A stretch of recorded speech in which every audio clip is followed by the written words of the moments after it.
my name is Cedar Beck, and you Rabbi from another planet. Please like, share, and subscribe, and ring the little bell. Ring that little bell so you're notified when new videos drop. And we're up to way 25. We're in the second half of the 48 Ways to Wisdom. 48 ways where you can make your life awesome. 48 ways, attitudes to life that just makes your life much better. This comes from a codification of Jewish law from about 2,000 years ago called the Mishnah. Is it 2000? Is it? No, it's about 2,000 years ago. Yeah, called the Mishnah. This is from a tractate called Pirkei Avot, Ethics of Your Fathers. There's one of these Mishnahs in there which lists the 48 ways to acquire greatness, to acquire wisdom, which is them. And they're basically like one or two word things, right? And then they were massively expanded by Rabbi Noach Weinberg, of blessed memory, the Rosh Yeshiva, the chief rabbi of my rabbinical seminary. Yeah, this is his big thing. This is his good. This is his like go-to thing. And as I said, we're up to way 25. Way 25 is called what's it called again? Kabbalah's Hasorim, to run and it was embrace your pain. Embrace your challenges. I think embrace your challenges. That's probably a better way of translating that. Before we get there, can you hit the like button? That'll be great. I like to be liked. You know what? I really like to be liked. You know, even if you're lying, I like the pretense. I do like to be liked. I like to be shared. I like to be shared around. Imagine me. I'm a very, very good pot of marmalade, and I like to be shared around. Like, share, subscribe. Hit the subscribe button. That'd be fantastic. YouTube doesn't like to promote me, so if you hit the subscribe button, that really helps me. And comments are always fan-dabby-dabby-dozy. The algorithm goes and it eats them up with glee and gusto. You want to be super nice? Go check out my Indiegogo. Go check out my Indiegogo. I think that the final piece of artwork to when this campaign is coming in today or tomorrow. I hope so. It should be. I'm recording this a day ahead, right? So hopefully it's in today, right? I hope it's being released today, or has been released by the time this is coming out. So this campaign's got a week to go. Go check it out. Go check it out. It's two really awesome graphic novels. Thank you very much. Fine. So let's look at this A Way to Wisdom. Kabbalah's Hasorim. No pain, no gain. So yeah, what the hell? Why would you run and why would you embrace your challenges? Challenges are not fun. No pain, no gain is the way they say it. I always said no pain, pleasure. No, but that's really not true. That's really not true. If you you ask most people, especially like for they're college age, right? Or like the teenagers, kid. You ask most people, what are your parents' greatest pleasure in life, right?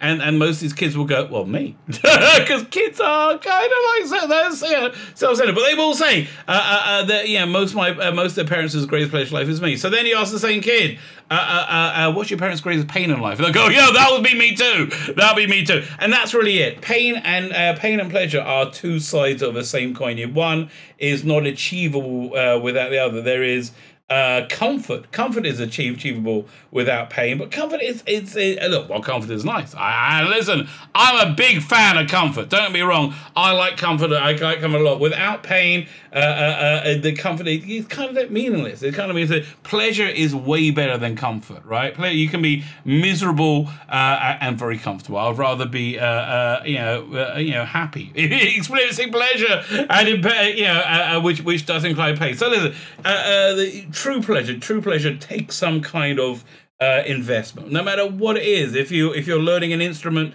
if you're doing it, if whatever you have to struggle to do, you don't just get the pleasure of achieving it, of having overcome your resistance to doing it. It's an entirely different pleasure, right? It's the pleasure of the purity of that thing in of itself. So it's like kind of like a double pleasure. You get the pleasure of like overcoming yourself, but you also get the pleasure of having a new thing that you can do, right? And it's like, again, if it's something like learning an instrument, it's a permanent pleasure. It's relentless pleasure. Having children. Bit of a pain in the arse. That's true. It's a bit of a pain. Having children is a bit of a pain. But it's very true. Your greatest pleasures, the greatest pleasures and happiness do come from your children. Listen, I've been married for coming up on 25 years. I think one of the greatest sources of pleasure, and I just realized how this is coming out. No, I didn't mean it like that. One of the greatest sources of pleasure in my life has been my wife, and I don't mean it. I mean, I do mean that as well. But I was talking about like it's beyond happiness, right? It's beyond happiness. It's more of a peace, right? It's more of it's like when things are happy, I'm with my wife, and we're just chilling out. You feel connected. You feel again, it's a real genuine pleasure of finding connection and peace. So that I think is the essence of true pleasure. There's no running away from any effort. That's true. And the thing that I think that's really destroying the current age, and I think it started a good 20 years ago, maybe a little bit, a little bit less. The idea of not having what you want without having immense struggle before it. It started off, I think, with the Occupy demonstrations in Israel. It was people demonstrating that they couldn't afford very expensive apartments in the middle of Tel Aviv. But it was the same sort of thing all the way around the world. You can have the things after a lifetime of work. No pain, no pain, no gain. It's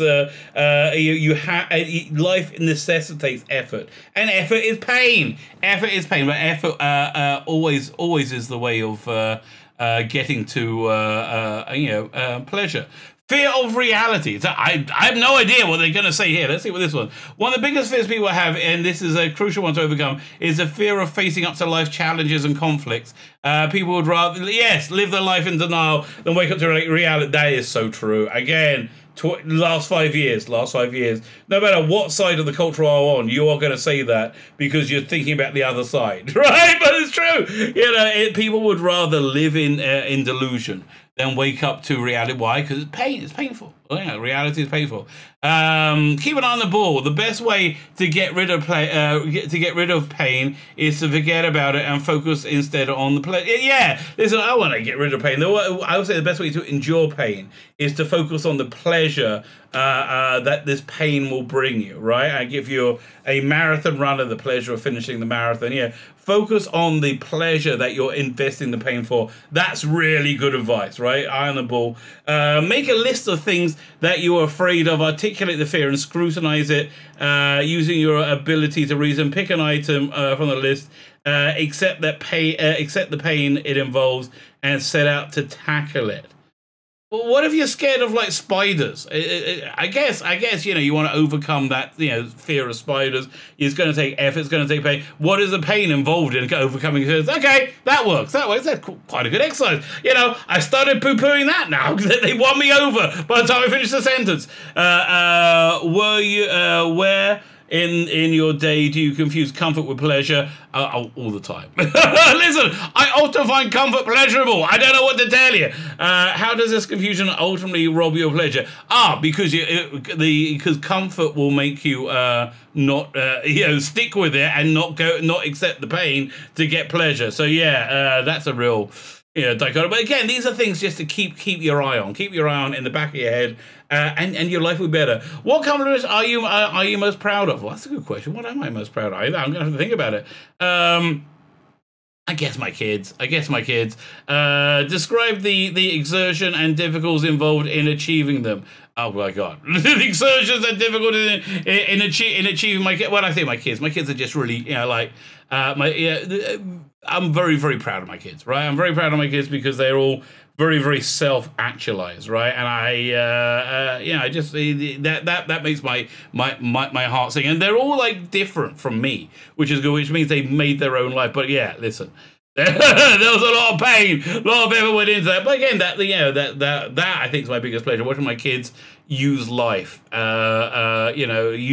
use life to their fullest potential. That is absolutely my one of my biggest pleasures, and there was a lot of investment to get there. So I'm very, very grateful, that we are there. So there we go. That was way number 25. Way 25 of the 48 Ways to Wisdom. We are in the second half. What will the next 23 days bring? Who knows? Or I shouldn't really know because I've done this before, but it's been years since I've gone over. Who knows the death stream? I guess we'll find out tomorrow. Have yourself an awesome day.